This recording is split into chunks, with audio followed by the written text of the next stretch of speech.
Shalom, salam jumpa teman-teman setia KKS Paroki Kelapa Gading, para ketua lingkungan, serta Bapak Ibu yang tergabung dalam sahabat KKS, juga teman-teman Emauser dan semua pencinta kitab suci. Selamat malam. Suatu anugerah Tuhan, di Rabu pertama bulan April ini, tim KKS Paroki Kelapa Gading dapat menemani teman-teman semua melalui Zoom meeting dalam acara sosialisasi gokil bulan April. Bapak Ibu yang terkasih, materi sosialisasi gokil bulan April malam hari ini akan disampaikan oleh Ibu Eti Kurniawati yang tentunya sudah sangat kita kenal karena Bu Eti adalah salah satu senior di tim KKS kita ini. Selamat malam Bu Eti. Tema gokil bulan April malam ini adalah Yesus menampakkan diri kepada semua murid. Bacaan dari Injil Lukas bab 24 ayat 35 sampai 48. Bapak Ibu yang terkasih, sebelum kita mendengarkan pemaparan dari Ibu Eti, mari kita akan awali dulu dengan doa pembukaan yang akan disampaikan oleh Sis Mariana. Dipersilakan Sis Mariana. Bapak Ibu terkasih, marilah kita satukan hati dalam doa pembukaan. Dalam nama Bapa, Putra, dan Roh Kudus. Amin. Bapa, sumber kehidupan kami, tiada henti-hentinya kami naikkan syukur serta terima kasih kehadirat-Mu untuk penyelenggaraan-Mu di dalam hidup kami. Tuhan, saat ini kami mau duduk sejenak, kami mau diam untuk mendengarkan sabda-Mu yang akan disampaikan oleh Ibu Eti. Kiranya Engkau utus Roh Kudus-Mu ya Tuhan untuk membimbing segala pembicaraan yang akan disampaikan oleh Ibu Eti, dan kami percaya semuanya itu juga berasal daripada-Mu.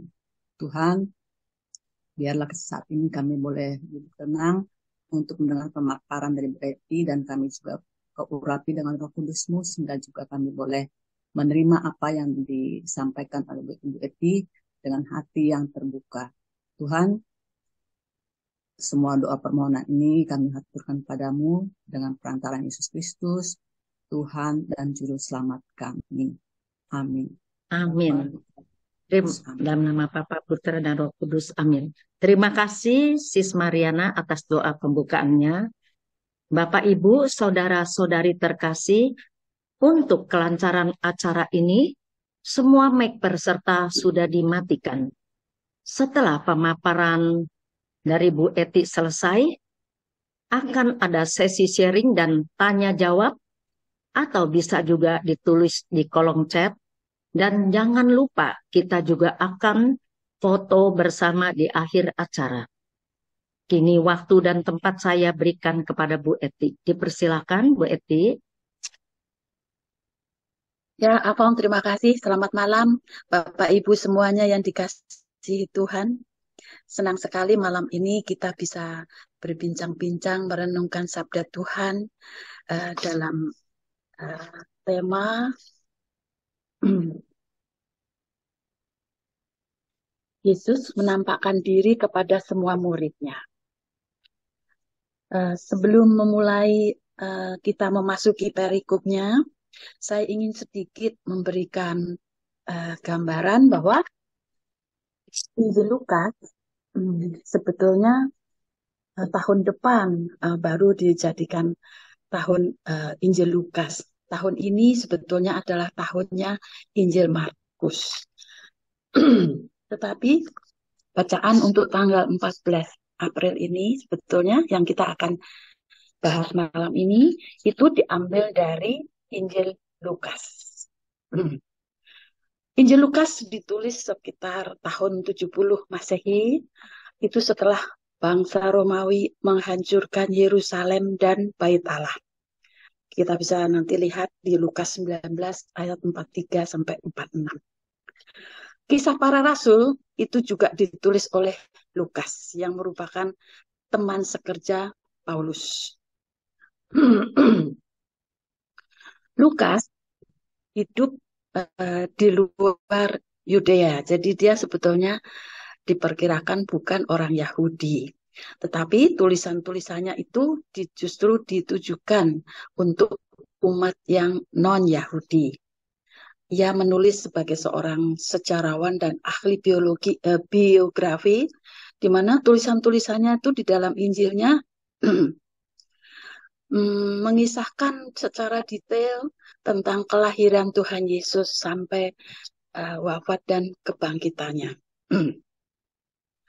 Kemudian kita akan mulai masuk dari pengantar Google ini, bahwa makna Hari Raya Paskah itu adalah kemenangan dan harapan bagi umat Kristiani.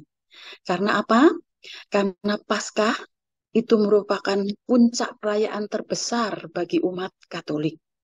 Walaupun kita tidak bisa juga melupakan bahwa tanpa Natal, Paskah juga tidak akan terjadi. Dikisahkan nanti, walaupun dalam keempat Injil itu semuanya menceritakan tentang penampakan diri Yesus kepada semua murid, walaupun dalam versi yang berbeda, tetapi semuanya ini adalah sama.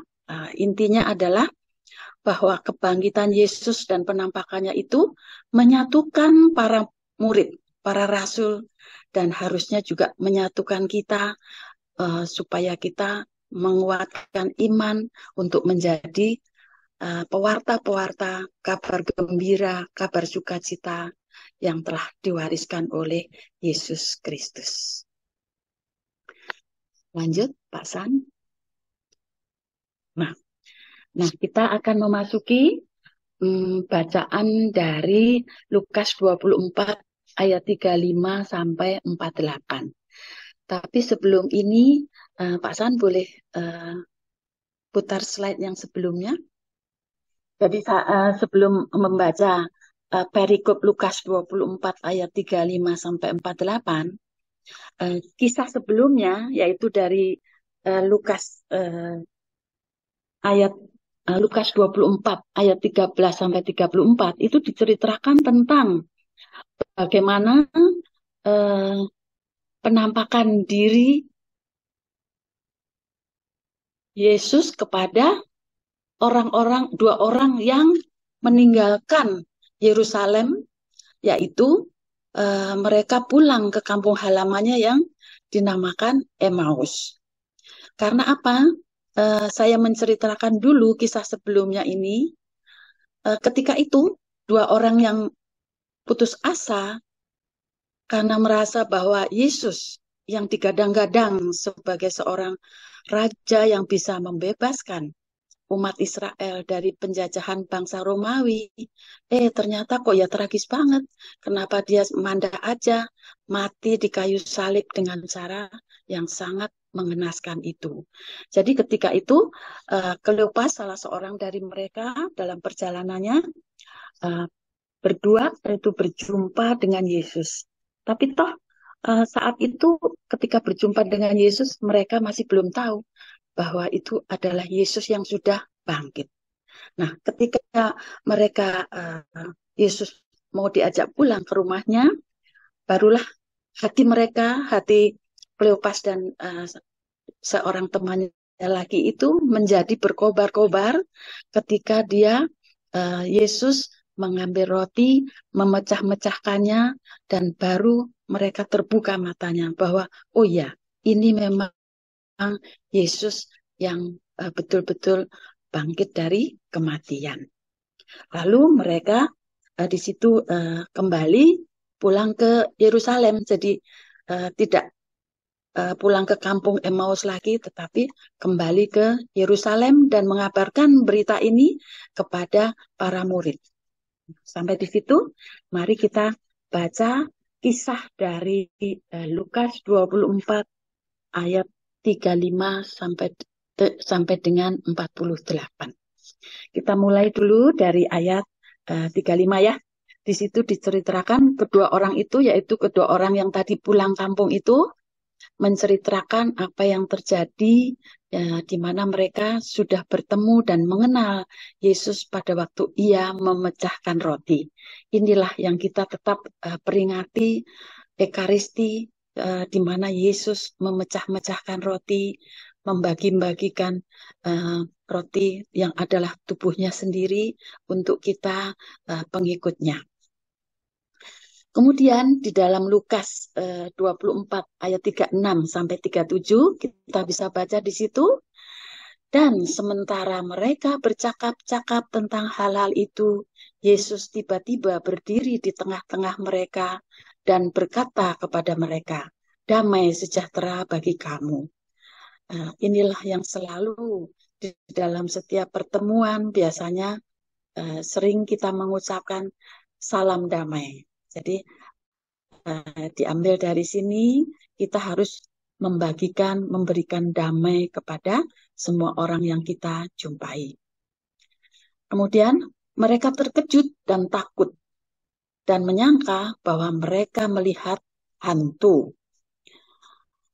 Bisa dimaklumi di sini kenapa mereka tiba-tiba terkejut, kok tiba-tiba Yesus nongol. Karena Yesus setelah bangkit, tubuhnya bukan lagi tubuh jasmani seperti manusia biasa, tetapi sudah menjadi tubuh yang ilahi.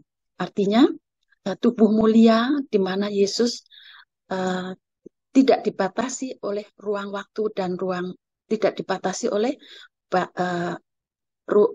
waktu dan ruang, sehingga kapan saja Yesus bisa muncul dan juga kapan saja Yesus juga bisa menghilang dari pandangan mata murid-muridnya. Nah, kemudian di ayat 38 itu Yesus berkata kepada mereka, "Mengapa kamu terkejut dan apa sebabnya timbul keraguan-raguan di dalam hatimu?" Tentu saja kita bisa membayangkan kalau kita di dalam suatu ruangan lagi berkumpul dengan satu keluarga, tiba-tiba Yesus muncul, maka kita pasti, aduh, jangan-jangan ini hantu, kan hantu juga bisa menghilang. Itulah sebabnya kita bisa memaklumi bagaimana mereka itu sangat ragu-ragu ketika di dalam suasana seperti itu, suasana mencekam, tiba-tiba Yesus muncul. Mereka kenapa berkumpul di dalam suatu ruangan? Itu di dalam Yohanes 20 ayat 26 ditulis bahwa para murid itu begitu ketakutan karena mereka sangat sedih ya. Pertama kehilangan orang yang mereka cintai, kehilangan pemimpin, kehilangan guru dengan cara yang ditangkap oleh para penatua-penatua dan kaum Farisi itu. Jadi mereka juga ketakutan kalau mereka juga nanti akan ditangkap sebagai pengikut-pengikut Yesus. Makanya mereka waktu itu berkumpul dalam suatu ruangan yang terkunci. Nah, disitulah Yesus muncul. Bisa dibayangkan bagaimana suasana hati mereka itu ketika tiba-tiba Yesus muncul. Yesus lalu membuat mereka percaya dengan cara, "Lihatlah tanganku dan kakiku. Aku sendirilah ini. Coba rabalah aku dan lihatlah. Karena hantu tidak ada daging dan tulangnya seperti yang kamu lihat ada padaku." Jadi betul-betul Yesus ingin meyakinkan murid-muridnya bahwa ini loh, ini aku sendiri. Cobalah kamu pegang-pegang aku. Karena kan kalau hantu kan tidak bisa kerabah daging dan tulangnya. Nah, sambil berkata demikian, ia memperlihatkan tangan dan kakinya kepada murid-muridnya.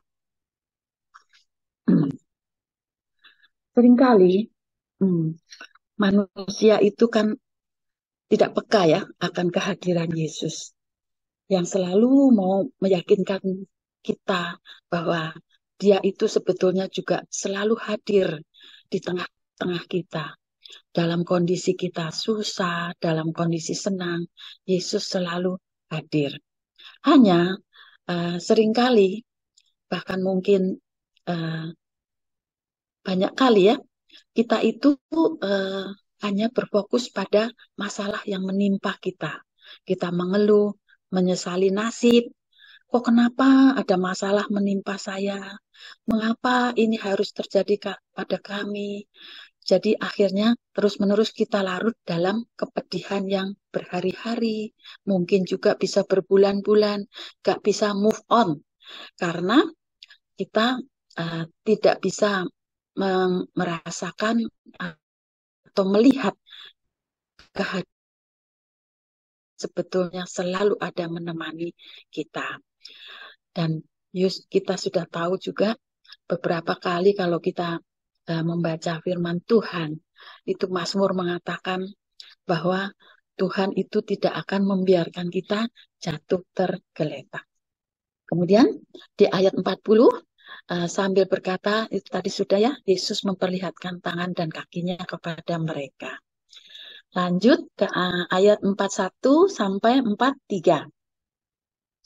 Dan ketika mereka belum percaya karena girangnya hati mereka, maka berkatalah Yesus kepada mereka, adakah padamu makanan di sini?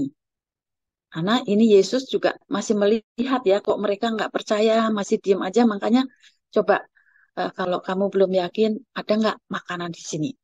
Lalu mereka memberikan kepadanya sepotong ikan goreng. Ya waktu itu mungkin yang ada cuma ikan goreng ya. Jadi Yesus mengambil dan memakan ikan goreng itu di depan mata mereka. Sambil berkata kepada mereka, inilah perkataanku yang telah kukatakan kepadamu ketika aku masih bersama-sama dengan kamu. Yakni bahwa harus digenapi semua yang ada tertulis tentang aku dalam kitab Taurat Musa dan kitab Nabi-Nabi dan kitab Mazmur. Di dalam Injil Yohanes 20 ayat 29 ada juga ditulis bahwa berbahagialah orang yang tidak melihat namun percaya. Nah, inilah yang dikatakan iman. Jadi, walaupun kita ini sekarang tidak melihat kebangkitan Yesus yang seperti 2000 tahun lalu, tapi kita harusnya, kalau iman kita percaya, kita juga akan bisa merasakan, bahkan melihat dengan mata batin kita, bahwa memang Yesus telah bangkit.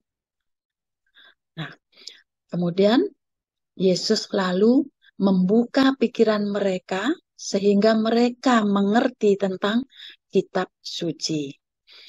Kita harus bersyukur bahwa kalau dulu kan mereka belum punya kitab suci, punyanya hanya gulungan-gulungan perkamen. Kita ini sungguh bersyukur karena dengan kitab suci kita masih bisa bolak-balik membaca apa ya yang kita mau. Jadi sungguh saat ini kita sangat diberkati karena sudah diwarisi oleh leluhur kita, warisan kitab suci 2000 tahun yang lalu. Lanjut ke ayat 46. Katanya kepada mereka, ada tertulis demikian, Mesias harus menderita dan bangkit dari antara orang mati pada hari yang ketiga. Dan lagi, dalam namanya, berita tentang pertobatan dan pengampunan dosa harus disampaikan kepada segala bangsa, mulai dari Yerusalem. Kamu adalah saksi dari semuanya ini. Di sini Yesus hendak menegaskan kembali bahwa memang Mesias itu harus menderita dan bangkit dari antara orang mati pada hari ketiga. Dalam namanya, pertobatan dan pengampunan dosa harus disampaikan kepada segala bangsa dari Yerusalem sampai ke ujung dunia. Kita pun sebagai saksi Kristus juga diutus menjadi saksinya sebagai generasi penerus untuk mewartakan Injil, melaksanakan perintahnya yang membawa keselamatan dunia dan akhirat. Ya. Sampai di sini, Bapak Ibu, ada yang ingin ditanyakan? Kalau nggak ada, kita lanjut dulu ya, Avong. Nah, apa sebetulnya makna atau makna Paskah dan kebangkitan Kristus ini? Tadi kita sudah merenungkan kebangkitan Yesus, di mana Yesus menampakkan diri kepada semua murid-muridnya. Kebangkitan Yesus seharusnya merupakan turning point, yaitu menjadi saksi Kristus. Ada seorang motivator internasional ya, namanya Zig Ziglar. Mungkin sudah ada yang pernah membaca atau tahu mendengar nama itu. Zig Ziglar mengatakan bahwa kalau kita itu mau bangkit dari kegagalan ataupun dari keterpurukan, ada 3 poin yang harusnya harus dibuang, yaitu poinnya apa saja? Yang pertama, jangan sampai kita memikul beban kebencian. 1. Kedua, dendam. Dan yang ketiga, kepahitan hidup.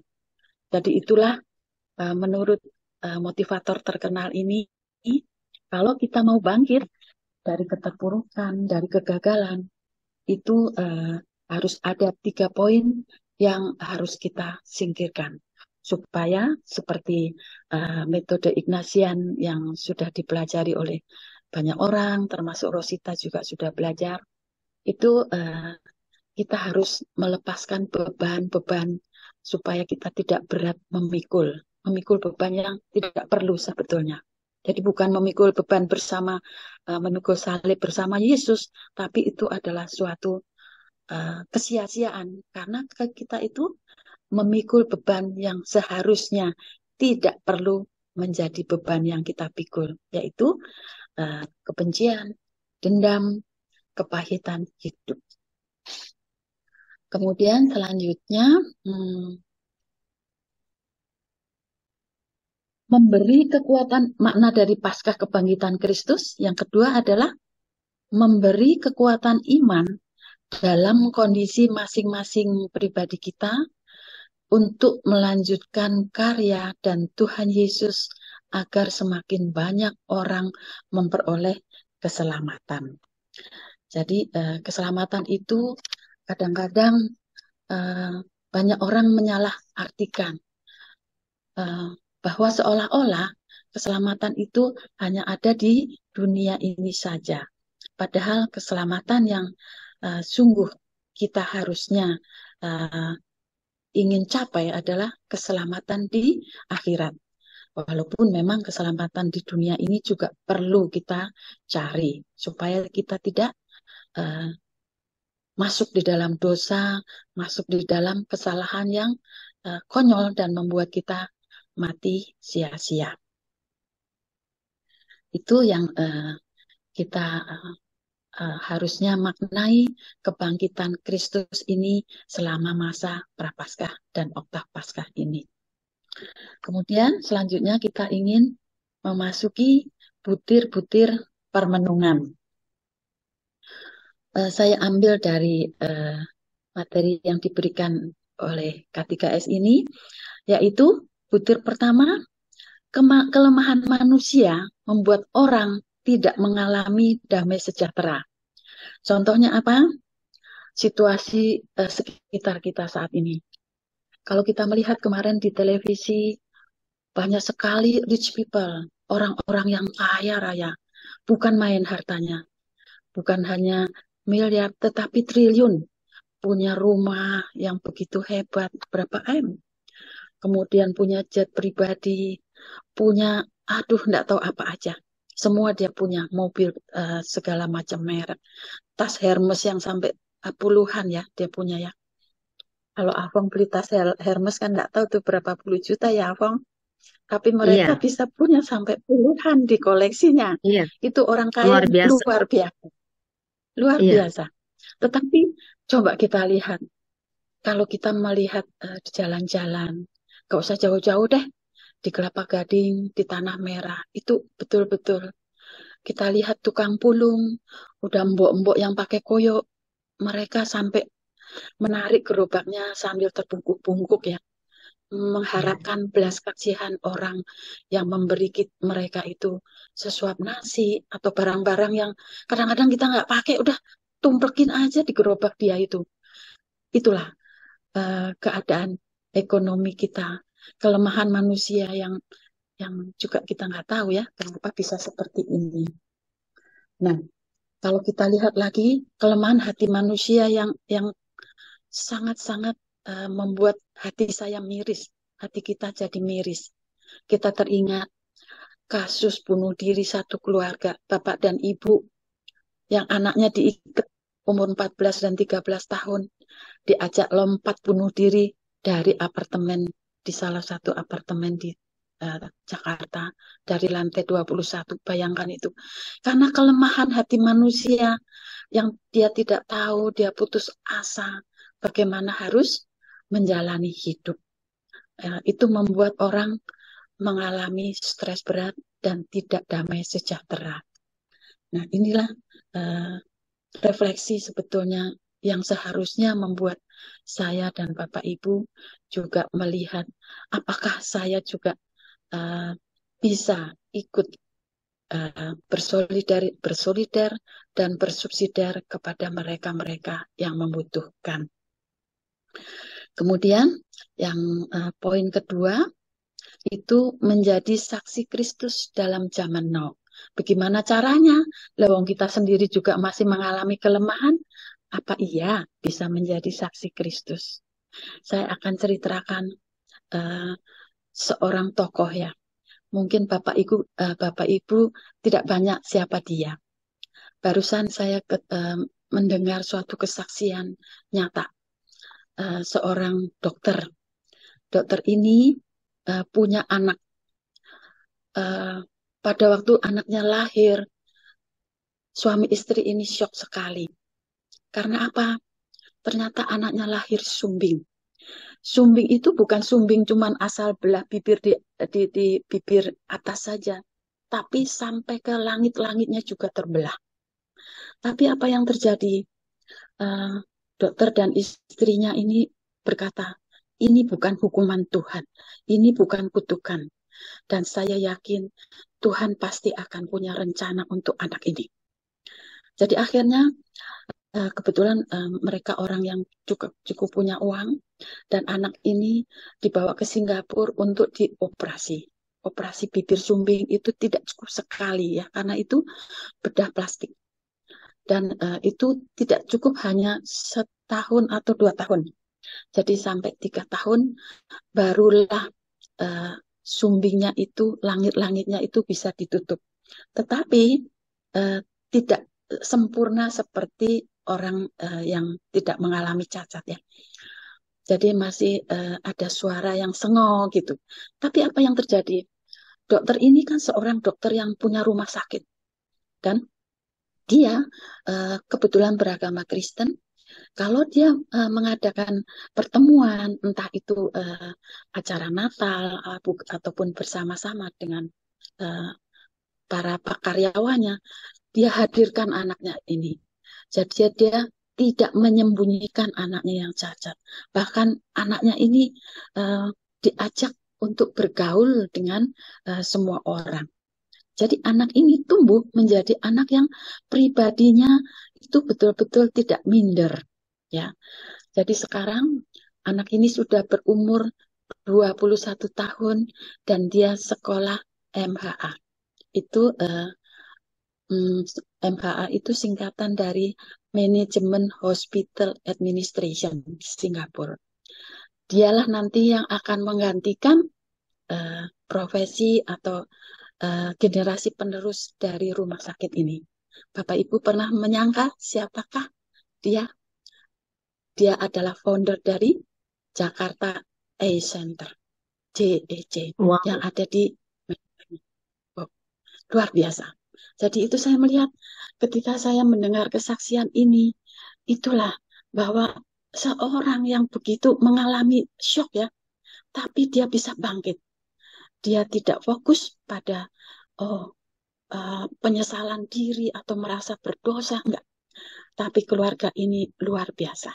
Dan itulah sampai sekarang JEC itu tetap menjadi rumah sakit yang cukup uh, terkenal ya di antara rumah sakit besar yang lain. Ya. Kemudian satu hal lagi, kita ini kan manusia yang lemah. Uh, Tidak bisa dipungkiri, kelemahan kita itu kadang-kadang membuat kita tidak bisa bangkit. Ada satu yang saya pernah dengar juga, Ignatius kita, Bapak Kardinal kita, Ignatius Suharyo, itu pernah memberikan uh, materi pembekalan ya. Afong hari itu mungkin ikut juga, atau Rosita lah ikutlah. Di dalam pembekalan sosialisasi para Dewan Depa di seluruh paroki DKI Jakarta ini, yang waktu itu Living Word juga ikut menyanyi, menyumbangkan suaranya. Saya pernah memberikan kesaksian ini di beberapa PI di rumah Pak Bambang, di wilayahnya Pak Bambang ya, Pak Bambang ya. Saya hanya ingin mengulangi saja bahwa menurut saya ini suatu apa ya, suatu hal yang betul menurut saya sangat bagus untuk saya ceritakan kembali. Kalau yang sudah mendengarkan mudah-mudahan tidak bosan. Hari itu Bapak Ignatius Suharyo berkata gini, ketika beliau naik ke Candi Borobudur itu kan dibangun sekitar tahun 700 sampai 900 Masehi. Itu waktu kerajaan Mataram. Dengan Mataram waktu itu di Jogja ya, adalah kerajaan Mataram yang berafiliasi beragama Buddha. Tapi mereka membangun Candi Borobudur itu, dan di situ di salah satu relief di dindingnya itu ada relief ya. Jadi lukisan yang bukan lukisan ya, semacam patung, tapi yang ditanam di dinding itu kan relief ya, relief batu-batuan. Di situ digambarkan ada seorang tua yang berjenggot. Jadi ini tentu seorang pertapa lah ya, sudah tua, berjenggot, putih, apa tuh sudah tua sekali. Kemudian di depannya juga ada seorang tua juga, mungkin seorang musafir ya. Kemudian di situ ada juga digambarkan 4 ekor binatang. Binatang yang pertama itu adalah monyet atau kera. Kemudian binatang kedua itu berang-berang. Berang-berang itu binatang air lah ya. Kemudian binatang ketiga itu adalah beruang. Binatang keempat adalah kelinci.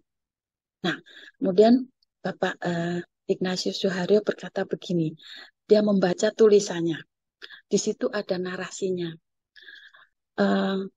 Intinya adalah bahwa bagaimana diceritakan seseorang itu ingin mencari kesempurnaan hidup. Kan kadang-kadang, bukan kadang-kadang ya, banyak orang ingin mencari kebahagiaan, kesempurnaan hidup. Seperti apa sih hidup di dunia ini yang bahagia itu seperti apa? Lalu narasinya dikatakan seperti ini, kata Monsinyur Haryo. Kalau kamu ingin mencari kesempurnaan hidup, kata si bapak tua yang pertapa itu, cobalah kamu berjalanlah. Nah, ketika si musafir ini berjalan, dia ketemu dengan seekor monyet, sang kera tadi. Kera itu memberikan pisang kepada si musafir.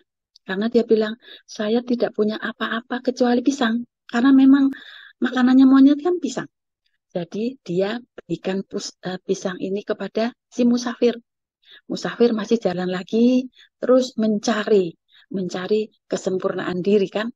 Dia berjalan lagi, ketemulah dengan dia seekor berang-berang. Berang-berang itu binatang air lah ya. Nanti bisa dilihat gambarnya di kamus deh, berang-berang itu seperti apa. Jadi berang-berang ini kan cuman bisa menangkap ikan karena dia hidupnya di air. Jadi dia berikan ikan-ikan itu kepada si musafir. Saya cuma punya ikan, makanlah ikan ini supaya kamu tidak kelaparan. Si musafir jalan lagi karena belum menemukan kesempurnaan hidup. Dia berjalan lagi, dia bertemulah dengan si beruang. Beruang ini adalah eh, yang biasa kita kalau ada kan teddy bear itu kan sampai susu pun kadang-kadang di ininya ada susu beruang ya. Jadi beruang ini punyanya air susu. Jadi dia berikan air susu itu kepada si musafir supaya kamu tidak haus. Lalu musafir berjalanlah lagi karena dia belum juga menemukan kesempurnaan hidup. Dia bertemu dengan seekor kelinci kecil. Nah, kelinci ini bilang gini, saya tidak punya apa-apa untuk saya berikan kepada kamu. Jadi tangkaplah saya, sembelihlah saya, potonglah saya. Itulah inti ceritanya bahwa kelinci itulah yang telah mencapai kesempurnaan hidup. Karena dia berani memberikan dirinya, mengorbankan dirinya sampai mati. Itulah uh, dikatakan oleh narasi ini, relief ini bahwa kesempurnaan hidup itu hanya dicapai ketika uh, kita berani mengorbankan diri. Nah, ini kan sebetulnya kan relief Candi Borobudur ini kan sebetulnya orang Buddha yang membangun. Tapi mereka bisa loh, kok bisa punya filsafat yang seperti itu ya, begitu mulianya. Lalu kita membandingkan, bukan hanya membandingkan ya. Jadi kita lalu ingat bahwa Yesus Kristus itulah sebetulnya identitas kesempurnaan diri sebagai putra Allah yang telah mempersembahkan dirinya untuk menebus dosa-dosa kita umat manusia. Jadi itulah butir-butir permenungan yang saya sempat pelajari sebetulnya untuk dibagikan kepada Bapak Ibu sekalian. Nah, sampai di sini saya mengakhiri saya punya bahasan. Mudah-mudahan selanjutnya giliran Bapak Ibu untuk juga berbagi ya, bagaimana sih menghayati penampakan Yesus bukan hanya kepada murid-murid zaman dahulu, tetapi bagi kita, bagi saya. Begitu, Afong. Ya, terima kasih Bu Eti atas pencerahan materi yang disampaikan malam ini, sangat menguatkan dan tentu berguna untuk perjalanan iman kami agar kami semakin berkenan di hadapan Allah. Baiklah, sekarang waktunya bagi Bapak Ibu bila ada yang mau bertanya atau sharing atau mau menambahkan bisa langsung membuka mic-nya. Dipersilakan Bapak Ibu. Sepertinya Pak Bambang nih. Pak Bambang dipersilakan. Nah, seperti Pak Bambang nih. Silahkan Pak Bambang. Iya. Selamat malam teman-teman. Bu Eti, selamat malam. Bu Rosita dan sahabat-sahabat KKS ya. Malam, Pak Bambang. Malam Pak Mohon Bambang. maaf agak on off tadi ya, karena ada tamu datang, saya lagi sendiri di rumah. Jadi ada sebagian yang memang nggak nangkep. Tapi yang belakangan saya nangkep luar biasa ya, apa yang disampaikan oleh Bu Eti ini. Ya. Saya rasa saya nggak menambahin karena bagus banget malam hari ini ya. Kesimpulannya juga Bu Eti cakep banget ya. Ini kan Makasih, Pak. refleksi saya aja ketika Yesus menampakkan diri kepada semua murid kan ini perikopnya diambil ini ya Bu Eti ya. Iya. Sebetulnya sebelum Yesus menampakkan diri kepada murid-muridnya ini, Yesus itu sebenarnya menampakkan diri dulu kepada Maria Magdalena dan beberapa perempuan gitu ya toh. pada saat si Maria Magdalena dan Iya, beberapa perempuan itu memberitahu Petrus dan kawan-kawannya, mereka itu nggak percaya loh kalau Yesus itu udah bangkit. Dan bahkan Maria itu ngomong ya Bu Eti ya, Maria Magdalena maksud saya, itu ngomong bahwa iya, ada dua malaikat loh itu menjadi saksi. Memang dibutuhkan dua iya, saksi bahwa eh, kesaksiannya itu bisa dianggap benar itu menurut Taurat mereka kan harus bukti. Kesaksian Maria Magdalena, dua malaikat, tapi tidak membuat mereka percaya gitu kan ya. Lalu sebelum ini kalau nggak salah Bu Eti ini perjalanan ke Emmaus ya, dua murid yang ke Emmaus. iya, Dua murid iya, Emmaus pulang, dia ketemu Yesus. Nah ini yang saya pikir refleksi yang luar biasa menurut saya. hmm, Dua murid ini tidak mengenali Yesus yang sudah bangkit. Jalan begitu lama, malah dia disindir gitu. Cuman kamu iya, satu-satunya yang nggak tahu berita yang barusan terjadi itu. Dia cerita mengenai Mesias dan lain sebagainya. Nah, teguran Yesus ini merupakan teguran ke saya juga nih. Ke kita lah ya, saya pikir ya. Yesus ngomong apa nih? Kamu nggak mempelajari kitab suci, ya kan? Kamu nggak pelajari kitab suci. Maksudnya Yesus kan itu kan sudah dinubuatkan di kitab perjanjian lama, gitu kan ya. Perjanjian baru kan belum ada. Kan sudah iya, dinubuatkan. Kamu berarti teguran Yesus itu maksud saya adalah kita itu tidak akan bisa mengenal Yesus kalau kita nggak buka kitab suci loh. hmm, Gitu loh. iya, Nah, pertanyaannya kan jadi begini ya Bu Eti ya. Seberapa sering kita iya, buka kitab suci kita? Aduh, iya, iya, ini sindiran bener lah menurut saya. Ya, sindiran menurut saya. Yang betul. kedua ya, dua murid itu yang pulang ke Emmaus itu, dia bisa berjumpa Yesus ketika dia itu membuka pintu rumah mereka untuk ngajak Yesus masuk loh. Apa itu artinya?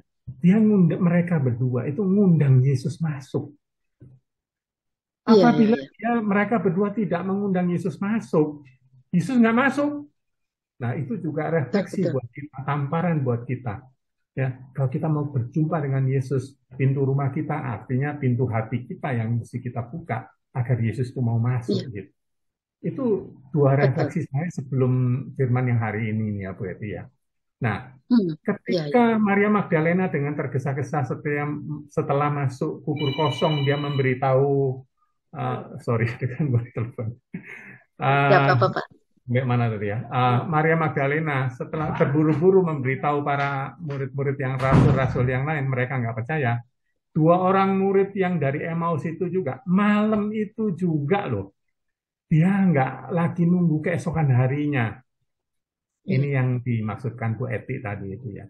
Dia memberitakan hmm, bahwa Yesus itu udah bangkit. Nah itu yang saya pikir Bu Eti tadi iya, pancingnya, kesimpulannya Bu Eti ya. Dia nggak menunggu waktu lagi. Kesaksian zaman now. Nah kalau kita ini kadang-kadang masih iya, nunda-nunda iya, lagi ya. Diminta untuk jadi ketua lingkungan. Jadi, entah dulu, gua belum lah, apalah gitu loh. Kok kapan lagi? Nah ini iya, sindiran buat kita ya. Ya, ini buat saya luar biasa lah firman hari ini. Jadi, iya, eh, betul. pada waktu dua murid ini ngasih tahu, memberi kesaksian, murid-murid itu nggak percaya masih. Sudah ada kesaksian Maria Iya, Magdalena yang iya, sendiri, sudah ada kesaksian dari dua malaikat, mereka belum percaya. Dua ditambah dua murid lagi dari Emmaus balik malam itu juga bukan keesokan hari. iya, Rasul-rasul tetap orang percaya gitu. Akhirnya Yesus iya, mungkin kesel ya, Bu Eti ya kesel kali ya, kesal ya. Dia akhirnya menampakkan diri malam itu juga, loh, itu hari Minggu dibilang ya toh, menampakkan diri kepada semua muridnya yang ada di situ. Damai sejahtera buat kamu. Ah, Yesus iya, ngomong iya. apa sih? Nah ini buat saya pukulan juga buat kita. Apa yang membuat kamu ragu? Nah, buat saya, ketika kita dalam kondisi stres, kecewa, tidak sesuai dengan harapan kita, mereka murid-murid kan stres semua, nih, kecewa. Gurunya yang dianggap jadi Iya, menyelamatkan bangsa Israel, yang mengusir penjajah Romawi, itu kan harapan-harapan mereka tidak terjadi buat mereka. Itu juga bisa terjadi dalam kehidupan kita. Ketika semua harapan kita, doa-doa kita ternyata tidak sesuai harapan. Ya, apa yang terjadi? Ya, kita nih bisa seperti murid-murid itu ya berarti ya. Ah, percaya lagi, bingung, Iya, iya, stres. Nah, apa kita mau tiba-tiba malam-malam Tuhan datang pada kita? Apa yang membuat kamu ragu lagi, Bambang? Itu matilah, matilah kita iya, gitu. Jadi refleksi kita itu, refleksi saya pribadi itu ya, iya, teguran-teguran Yesus menurut saya sindiran-sindiran dan teguran-teguran Yesus kali ini luar biasa ya. Jadi firman iya. yang hari ini dan kemarin itu masih bersambung ya karena memang urutan ya Bu Eti ya dari Jogja Betul, ya. betul. Bu Leni itu Iya. urutan Bu Leni, urutan itu.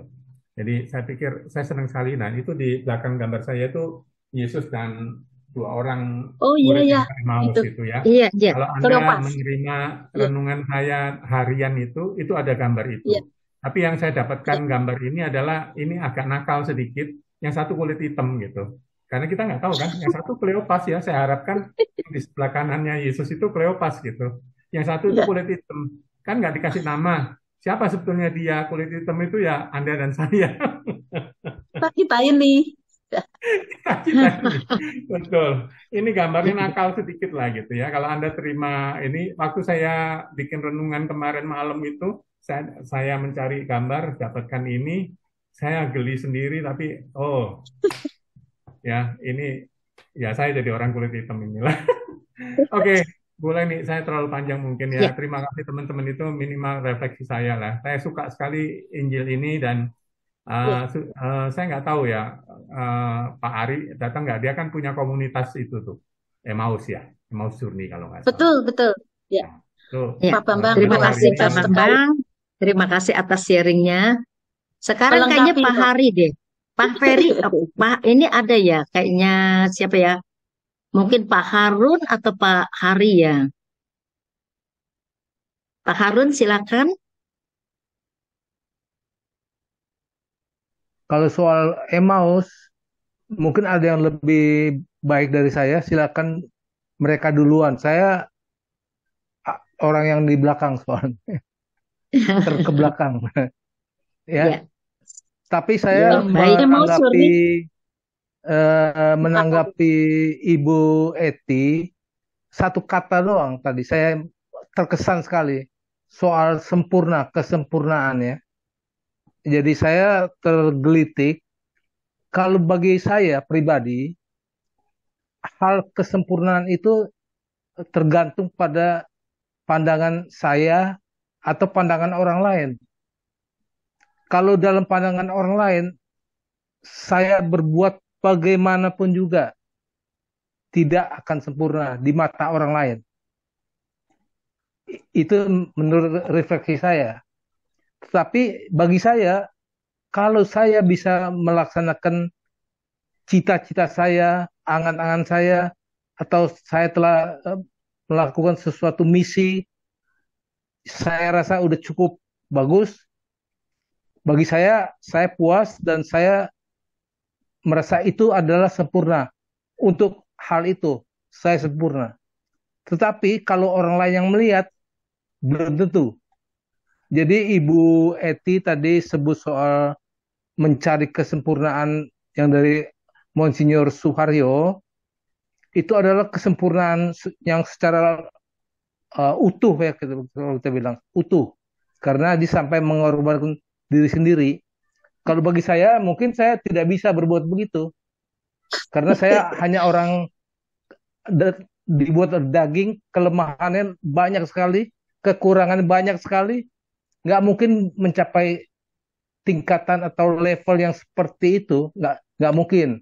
Tetapi saya melihatnya dari skop yang lebih kecil, dari pandangan pribadi saya, kalau saya melakukan sesuatu hal, menurut saya sudah cukup, sudah sesuai dengan apa yang dikehendaki Tuhan, walaupun kecil, skop kecil ya, tetapi di mata saya itu sempurna sudah. Bagi saya sempurna. Tetapi ya bagi orang lain belum tentu. Boleh jadi ada yang bilang, oh itu bagus. Atau bilang, oh ini masih kurang sedikit. Dan lain-lain. Jadi pandangan itu sempurna, mesti dilihat dari pandangan bagaimana gitu.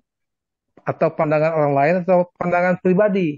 Karena pribadi punya target atau level ini dengan orang lain punya mungkin tidak sama. Begitu Ibu Eti. Ya, Jadi yang tadi Ibu Eti sampaikan memang bagus, tetapi bagi saya melihatnya hanya bisa dari skop yang kecil. Karena saya mengaku kita hanya sebagai seperti pasir di pantai laut yang tidak ada arti apa-apa. Begitu Ibu Eti. Terima kasih. ya Terima Pak kasih Harun, Pak kan, Harun. kan tidak semua orang harus mati seperti itu Pak Harun. Iya. Dan tidak semua orang menjadi martir seperti zaman dulu ya. Tapi bahwa kalau kita mempunyai ketulusan tanpa pamrih, menolong orang, bukan hanya terbatas pada memberi harta, tapi kan memberi hati loh Pak, mendengarkan keluhan orang yang putus asa, dengerin aja. Mungkin dia nggak jadi bunuh diri loh Pak, kan sudah Iya. menyelamatkan jiwa juga ya.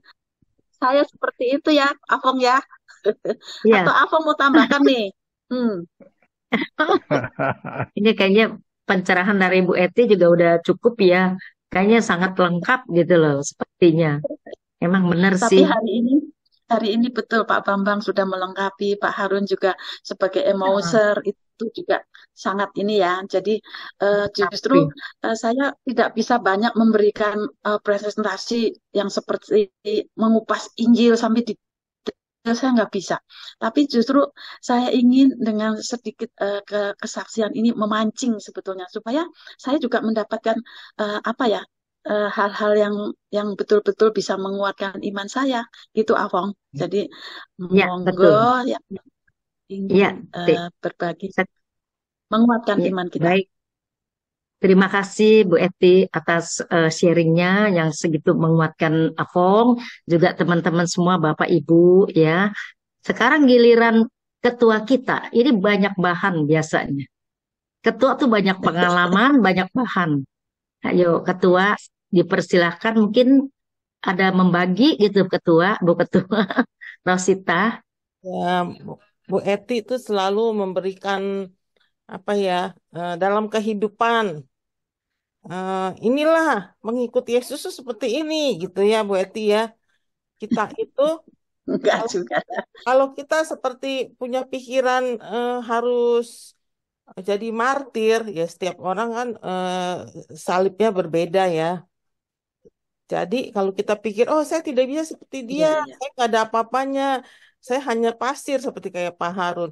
Pasir kalau dari satu jadi banyak gitu ya Pak Harun dikumpulkan jadi pantainya indah loh Pak Harun ya kan tapi banyak orang Iya. seperti itu loh berpikiran seperti Seperti di belakang Rosita. ya tuh ya itu salju Bu Eti. Oh, Oh, salju. Iya, iya, iya, Kon- salju. saya sering lihat orang seperti ini ya. Oh, saya juga belajar sih dari itu supaya kita tidak seperti itu ya, bahwa oh saya tidak bisa seperti dia gitu. Kalau semua orang berpikiran seperti itu, waduh, bayangin, dunia nggak ada hari ini loh, ya kan? Iya, Kita dengan keterbatasan kita masing-masing, kita jangan berpikir diri kita tidak berarti, itu nomor satu. Kita berarti iya, di mata Tuhan, apapun yang kita lakukan. Jadi, cara pikir kita mesti dirubah positif. Apa yang dapat kita lakukan? Ya, dengan keterbatasan dia, Tuhan berkarya jadi indah pada waktunya. Kalau melihat bacaan kemarin Maria Magdalena, itu tergesa-gesa. Itu intinya apa? Kita kurang sabar. Iman itu berhubungan erat dengan kesabaran. Tuhan itu mau kita beriman dan kita perlu kesabaran. Seperti contoh, doa kita tidak dijawab, ya kan? Mungkin Tuhan bilang waktu belum sampai. Dia proses kita. Kalau kita segampang itu mendapatkan doa dijawab, doa dijawab, akhirannya hmm, iman kita hilang loh. Oh iya, gampang, ya. Saya hmm, nggak doa aja dijawab kok. Baru mendoakan satu dua kata langsung dijawab. Iman kita iya, tidak akan bertumbuh. Saya sih Iya. mengalami seperti itu ya. Kadang saya dulu merasa ya, aduh Tuhan, eh, kok seperti ini, kok seperti itu. Sekarang saya berubah, saya tidak mau bertanya seperti itu. Tuhan, Engkau mau apa dari diriku? Diriku menurut aku tidak sempurna di mata Tuhan kita itu sempurna dengan segala kelebihan dan kekurangan kita, ya kan? Gitu loh, menurut saya. Maaf ya Pak Harun ya, bukannya mengkritik Pak Harun, tapi saya dulu seperti itu Pak Harun. Aduh, saya pasir, saya debu di bawah kaki Yesus. Tapi kalau di bawah salib nggak ada debu, kita nggak kelihatan indahnya itu salib, ya kan? Terima kasih Bu Rosita. Ya, Tapi Pak saya Harun. tidak tersinggung kok. Saya terima Ya, kasih ya. justru. Terima kasih. Iya. Nah, kayak di Zoom ini, kalau nggak ada Pak Harun, kita kehilangan satu Iya, pasang betul. partai. Betul. Satu lilin aja kurang kita gelap loh. Makanya, Nah, ya, betul. Benar, itulah kita Harun. sama-sama Betul. berjuang dalam perjalanan ini dengan segala kekurangan dan kelebihan. Kita mesti mikirin kita berharga di mata Tuhan, baru kita bisa Ya, melayani. Betul. Coba kalau penting. kita Amin. Betul. kita 100. pikir deh, Amin. Hmm. Heeh. kita jelek, kita susah, kita bodoh, udah kita mencari pembenaran. Udahlah, biar Betul. advokatnya yang pinter, gue bodong, gue aja. Nggak bisa kan, seperti itu kan. Sebaliknya, Bu Ketua yang pintar. Aku mah semacam kata Bu apa Ketua bilang saya debu yang di bawah kaki. Nah, itulah aku. Itulah misteri. Tapi Aku ini hanya iya, hamba Tuhan. Nah, iya, Iya. betul. Terjadilah padaku menurut perkataanmu. Pak saya, Harun. saya lagi membaca buku ya tentang wanita-wanita di dalam kitab suci. Itu Iya. semua, kalau kita baca, semua wanita-wanita tuh banyak kan yang tidak benar loh. Dipakai Iya. dipakai Tuhan untuk luar biasa sampai ada dunia seperti sekarang ini loh. Saya kaget-kaget. Dulu saya berasa, waduh, saya seperti Maria Magdalena ya. Tapi Maria Magdalena itu dipakai Tuhan untuk menyampaikan dia sudah bangkit. Dia pertama yang Tuhan ketemukan gitu loh. Menampakkan diri setelah disalib wafat itu kan. Itu siapa Maria Magdalena Ya. coba? Dipakai Tuhan untuk kemuliaannya. Saya setelah baca itu saya jadi, waduh Tuhan, saya orang nggak bener. Tuhan pakai saya ya Tuhan ya. Jadi kita tuh berjalan itu salib kita walaupun berat, nggak berasa berat lagi bersama Tuhan. Karena kita berharga di matanya itu menurut saya gitu ya Bu Eti ya. Ya, Terima betul. kasih. 100. Mantap. Benar. Benar Ketua. Benar. Kita berharga di mata Tuhan. Ya, saya nggak bisa Betul. masak, tapi saya bisa suruh mbak saya bikin ketan hitam. Itu kan bagus, Afgan. Paling tidak biar nggak bisa jadi MC walaupun abal-abal. Ini Bukan loh. kan pakai saya. Ayo, Leni harus berani.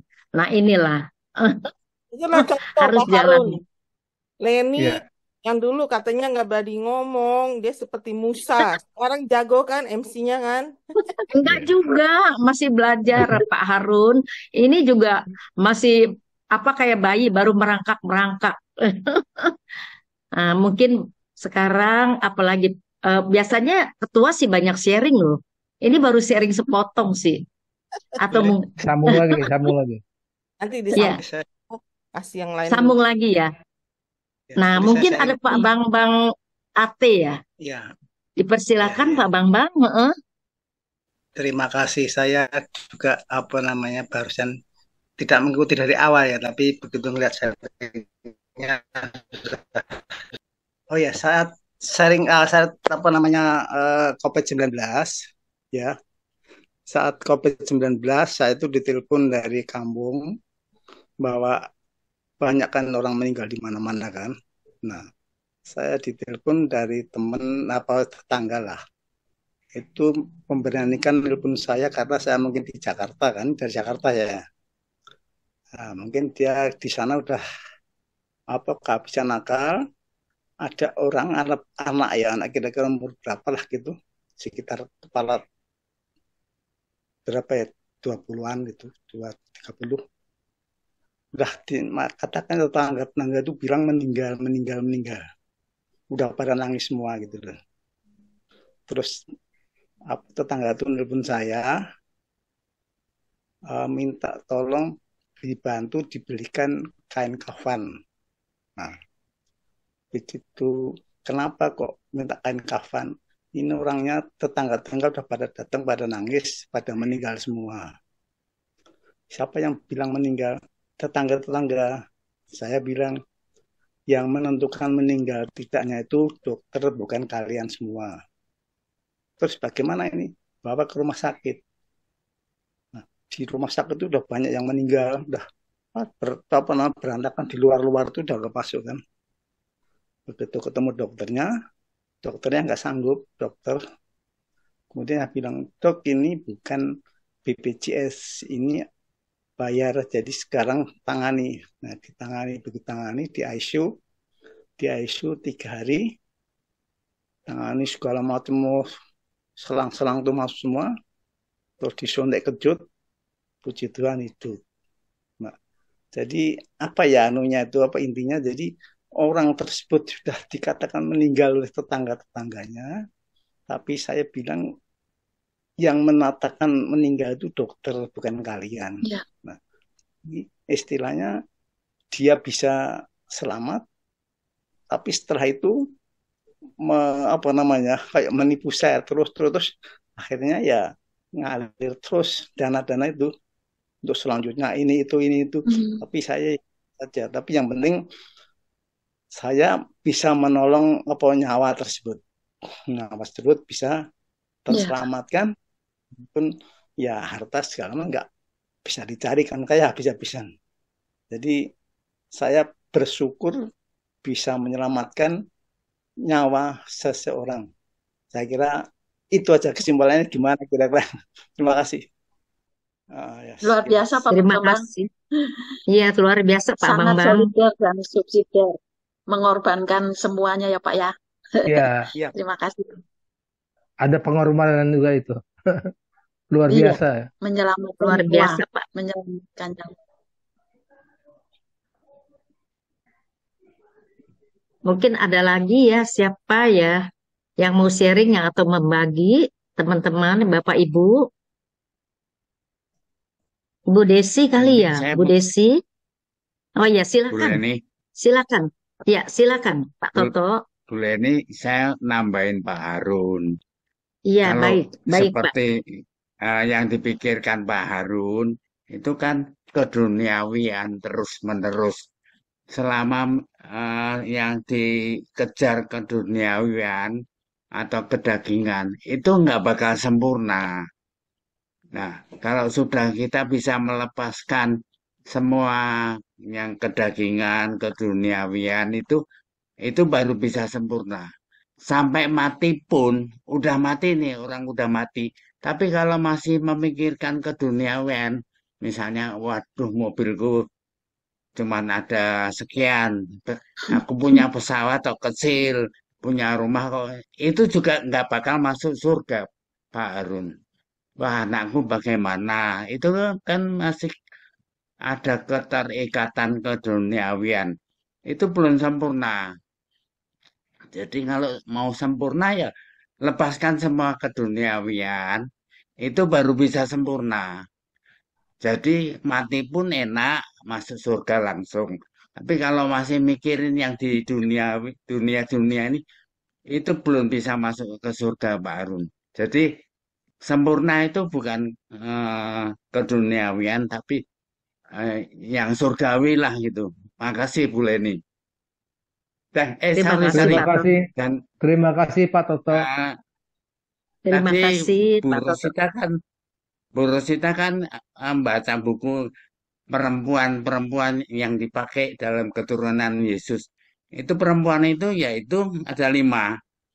1 Tamar, 2 Rahab, 3 Rut, 4 Betseba, dan kelimanya adalah Bunda Maria sendiri. Makasih. Makasih Pak Toto. Terima kasih atas sharingnya.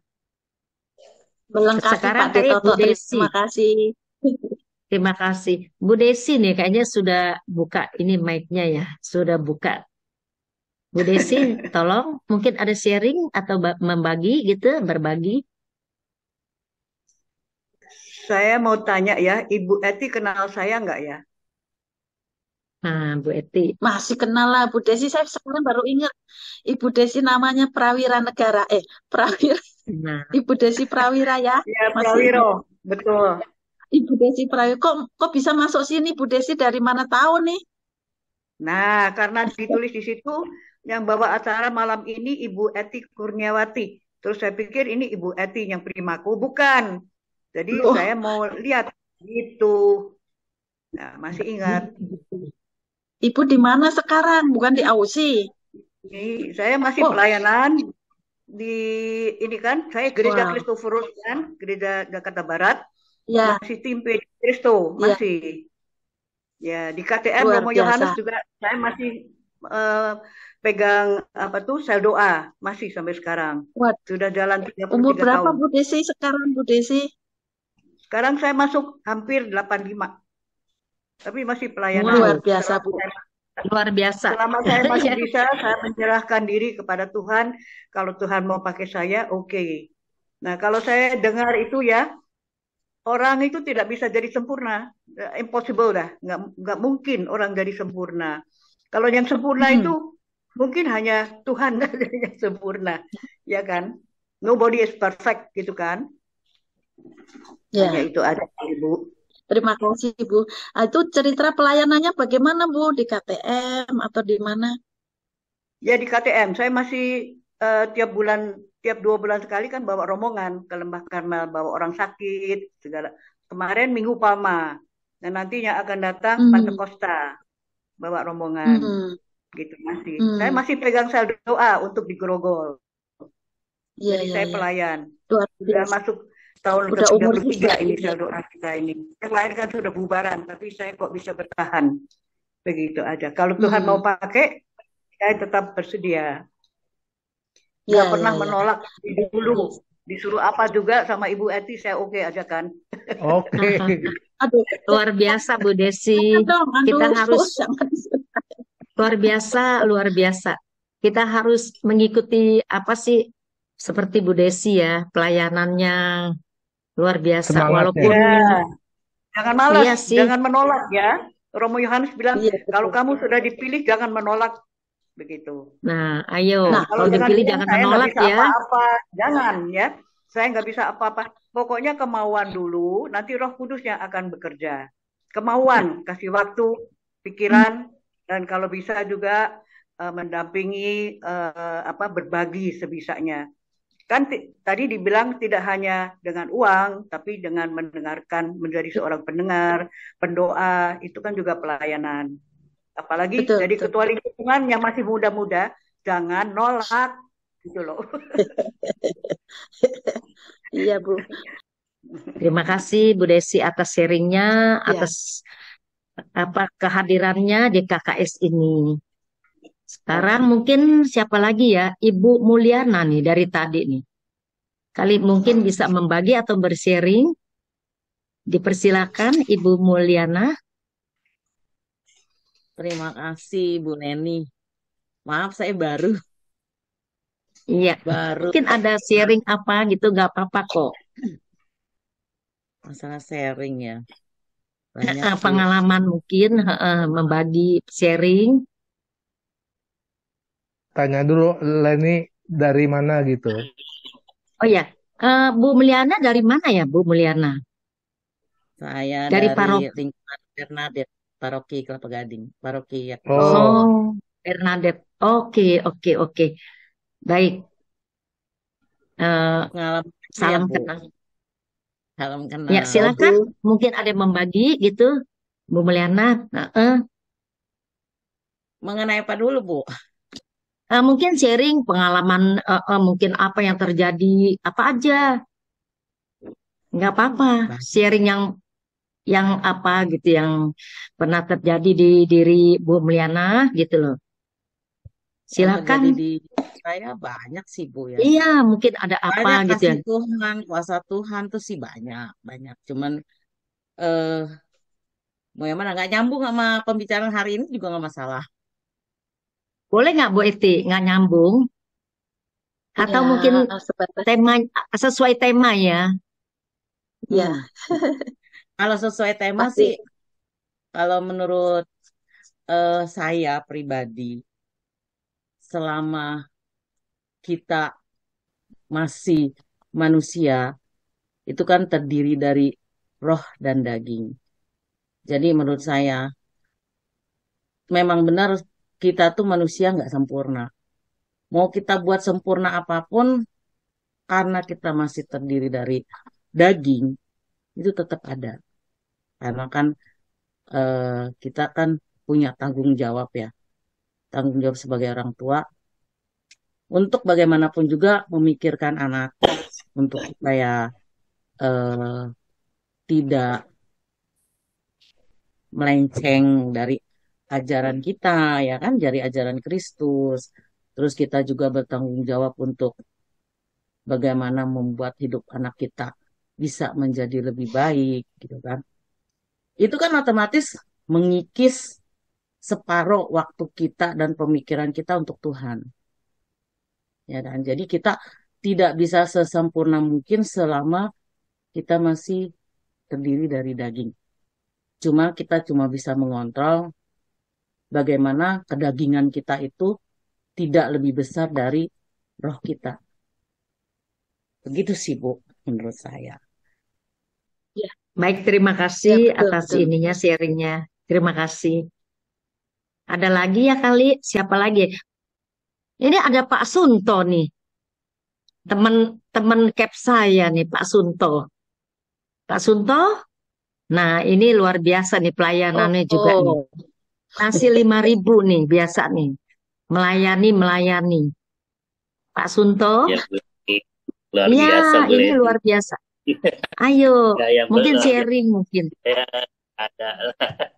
Terima kasih Bu Leni, lain kali. Ini luar biasa nih pelayanannya juga tanpa pamrih. Temen cap Afung nih Bu Eti, Pak Sunto. oh ya, untuk luar Iya, temen biasa. cap luar biasa. Heeh.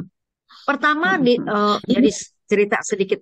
Pertama yang itu, cap itu kan disuruh dalam hmm, kelompok kita siapa yang jadi ketua gitu loh, seperti itu. Kok saya banyak banyak itu apa sih bapak-bapak gitu loh. Ada beberapa, tetapi saya pilih Pak Sunto loh. Tapi ternyata memang benar loh.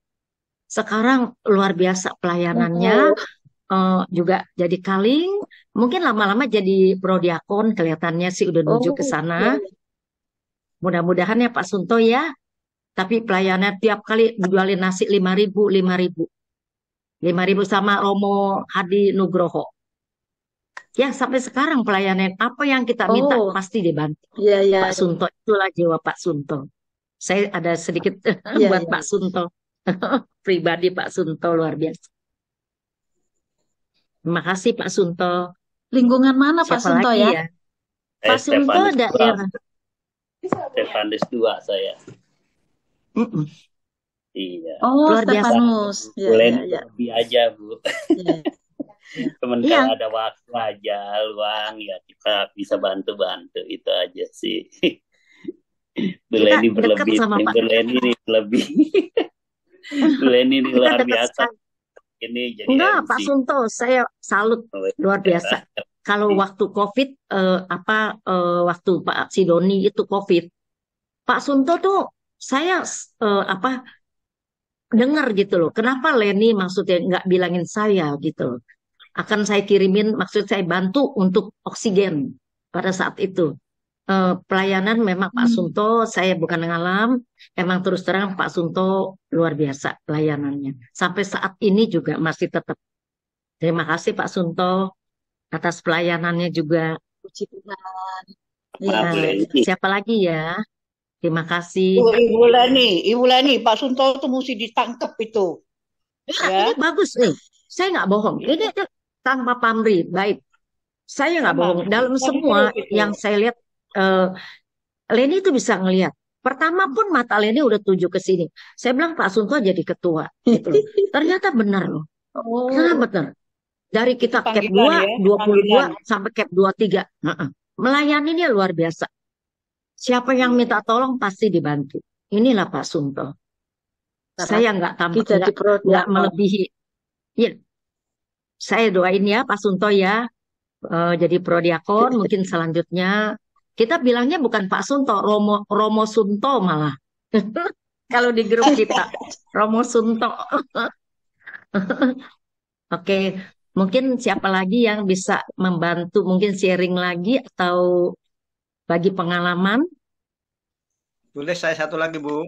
Lupa ini, Oh, Bu. baik, baik Pak, silakan. Saya yang dari Gereja Maria Bunda Segala Bangsa Cibubur. Ya Pak, Kebetulan saya baik. ikut CAP Jauh 16 di sekali. Cibubur. Ikut CAP yang 16 di Cibubur. Sekarang udah CAP 17 ya. Terus saya begitu habis itu ikut CAP ada penawaran dari PLB. Saya masuk jadi PLB rekoleksinya di Klender di Samadi itu ya. Pulang dari Samadi. sana Samadi Klender ya Bu ya, Romo itu Yus itu. Nah, di Romo sana. Yus, Setelah di Klender. setelah pulang dari sana kok ya ndelalah kersane ngalah. Pulang dari sana saya itu tadinya senang-senang bergembira lah, ada pembicara yang cukup meriah dan segala, senang sekali sampai ketawa-ketawa. Pulang dari sana dalam perjalanan saya kok nggak enak badan saya kan. Ternyata begitu saya sampai rumah, saya cek, saya bawa ke rumah sakit, kena stroke saya. Nah, jadi habis ikut di CAP, terus ditunjuk ikut PLB, saya ikut masuk PLB, rekoleksinya di Samadi, pulang dari sana, bukan puji Tuhan ya, itu kena stroke. Nah, setelah kena stroke saya dirawat 3 hari, 4 hari, terus terapi terus sebulan ya Bu, ini bulan puji Tuhan, sebulan sudah sehat. Tadinya pakai kursi roda, waktu dilantik jadi PLB juga pakai walker itu, kaki 4 itu kan, walker itu, jadi ya penyada. Tapi puji Tuhan sebulan sudah bisa jalan normal sampai sekarang. Nah, itu nggak tahu, mungkin saya kalau nggak ikut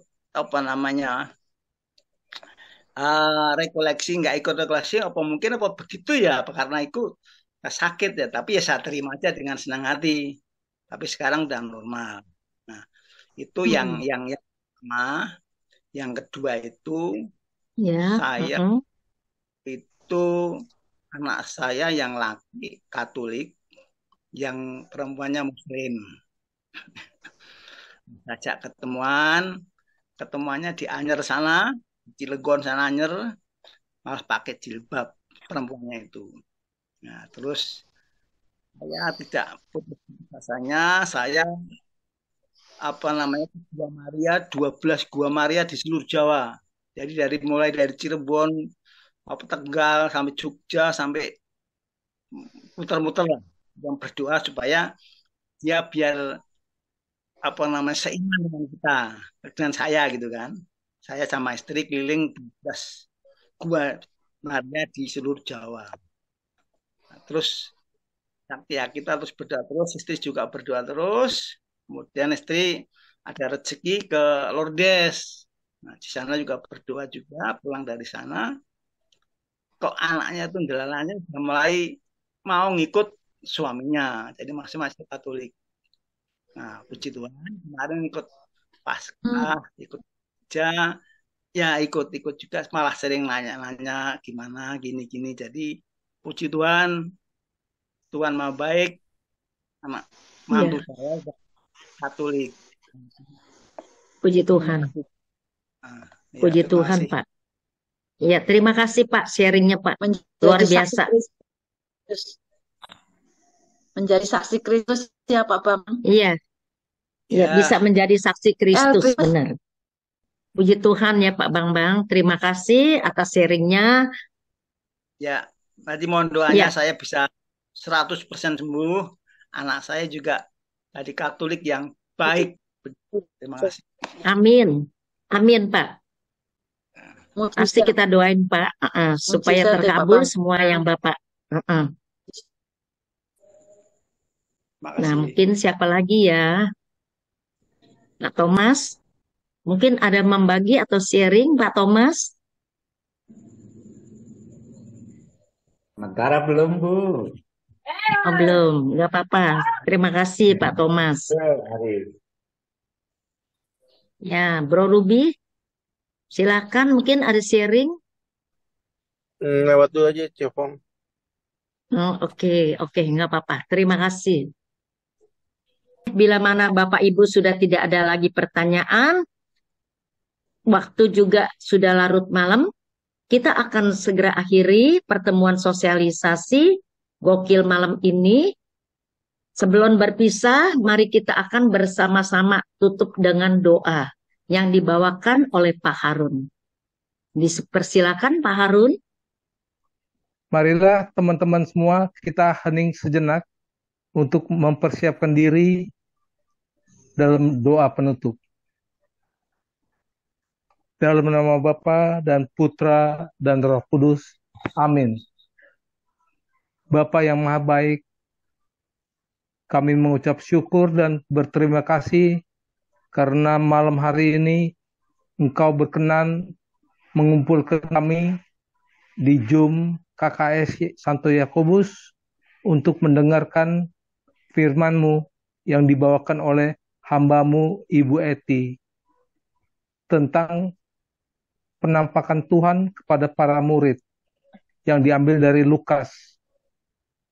Kiranya pemaparan materi serta kesaksian dan sharing dari teman-teman yang hadir membawa kami ke dalam suatu panorama dan suatu situasi yang menyenangkan dan bersukacita karena menguatkan iman kita dan menambah pengetahuan tentang kitab suci dan menguatkan iman bahwa kami lebih percaya dan lebih mantap yakin Tuhan Yesus yang menderita wafat di kayu salib dan betul-betul sungguh-sungguh bangkit dari antara orang mati pada hari yang ketiga.